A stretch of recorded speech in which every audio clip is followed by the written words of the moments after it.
ഇന്ന് രാവിലെ ഇഡലിയും ചട്നിയായിരുന്നു. അപ്പോൾ ഇന്നലെ ദോശക്കരച്ച മാവ് ബാക്കിയുണ്ടായിരുന്നു. അപ്പോൾ ഞാൻ വിചാരിച്ചിരുന്നു എന്തായാലും ഇഡലി ഉണ്ടാക്കാമെന്നുള്ള. അങ്ങനെ ഇഡലിയും നമ്മളെ തേങ്ങയും പച്ചമുളകും കൂട്ടിയിട്ടുള്ള ചട്നിയായിരുന്നു കേട്ടോ. അപ്പോൾ ഇഡലിയൊക്കെ നല്ല സോഫ്റ്റ് ആയിരുന്നു. ചിലപ്പോൾ ഞാൻ ഉണ്ടാക്കുമ്പോൾ ചില ഇഡലി എന്താ പറയുക, ഒരു അത്രയ്ക്ക് അങ്ങോട്ടൊരു പെർഫെക്റ്റ് ആവാത്ത പോലെയാണ്. ദോശ പക്ഷേ നല്ല അടിപൊളിയായിരിക്കും കേട്ടോ. അപ്പോൾ അതിൻ്റെ കൂടെ പിന്നെ കട്ടൻ ചായയാണ്.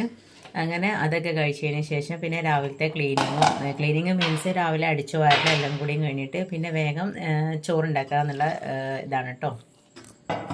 അപ്പോൾ ഇന്ന് ലേശം ഇറച്ചി കിട്ടിയിട്ടുണ്ടായിരുന്നു കേട്ടോ. നമ്മളതിൽ പിന്നെ ഒരു കുട്ടി ഉണ്ടായിട്ടുണ്ടെങ്കിൽ അതിൻ്റെ മുടി കളയുന്ന ദിവസം നമ്മൾ പിന്നെ എന്തെങ്കിലും പോത്തിനെ ആടോ അങ്ങനെ എന്തെങ്കിലുമൊക്കെ ഒന്ന് അറക്കൂട്ടോ. അപ്പോൾ എന്നിട്ട് എല്ലാവർക്കും റിലേറ്റീവ്സിനൊക്കെ കൊടുക്കും. അക്കി കറക്കാമെന്നാണ് എന്നെ കൊണ്ട് പറയല്.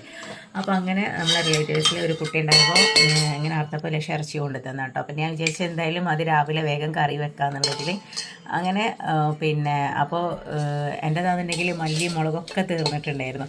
അങ്ങനെ മല്ലി മുളകൊക്കെ ഞാൻ ഉണക്കാനുള്ളത് വാങ്ങിയിട്ടുണ്ട്. ഇതിപ്പോൾ ഞാൻ ലേശം ലൂസ് വാങ്ങിയതാണ്. അപ്പോൾ നമ്മൾ ഈ ചിക്കനും ബീഫൊക്കെ ഉണ്ടാക്കുമ്പോഴേ ഈ ഒരു മല്ലി മുളകൊക്കെ നമ്മളൊന്ന് ലേശം വെളിച്ചെണ്ണയിലിട്ട് വറുത്തിട്ടുണ്ടെങ്കിൽ ആ ഒരു നമ്മളെ വറുത്ത മല്ലീൻ്റെ നല്ലൊരു ടേസ്റ്റ് ഉണ്ടാവും. പിന്നെ അതിലേക്ക് അതൊന്ന് മാരിനേറ്റ് ചെയ്തുകൊണ്ട് ഫ്രിഡ്ജിൽ വെച്ചിട്ട് ഇറച്ചി ആ ഒരു മസാലയും കൂടി എല്ലാം കൂടി ഇട്ട് വെച്ചിട്ട് പിന്നെ അതിലേക്ക് ലേശം ഉള്ളി, തക്കാളി, ഇഞ്ചി, വെളുത്തുള്ളി പേസ്റ്റ്, കറിവേപ്പില എല്ലാം കൂടി ഇട്ട് കൊടുത്ത് പിന്നെ ഒന്ന് വാട്ടിയതിന് ശേഷം അതിലേക്ക് ആവശ്യത്തിനുള്ള കുറച്ച് വെള്ളം ഒഴിച്ചെങ്ങാണ്ട്. എൻ്റെ കുക്കറിന് ചില നേരം ഒരു സ്വഭാവമാണ്, വിസിൽ ചിലപ്പം വരും ചിലപ്പം വരില്ല, അങ്ങനത്തെ ഒരു ഇതാണ്. അപ്പോൾ ഞാൻ കുറച്ച് വെള്ളം ഒഴിച്ച് കൊടുക്കുന്നുണ്ട്.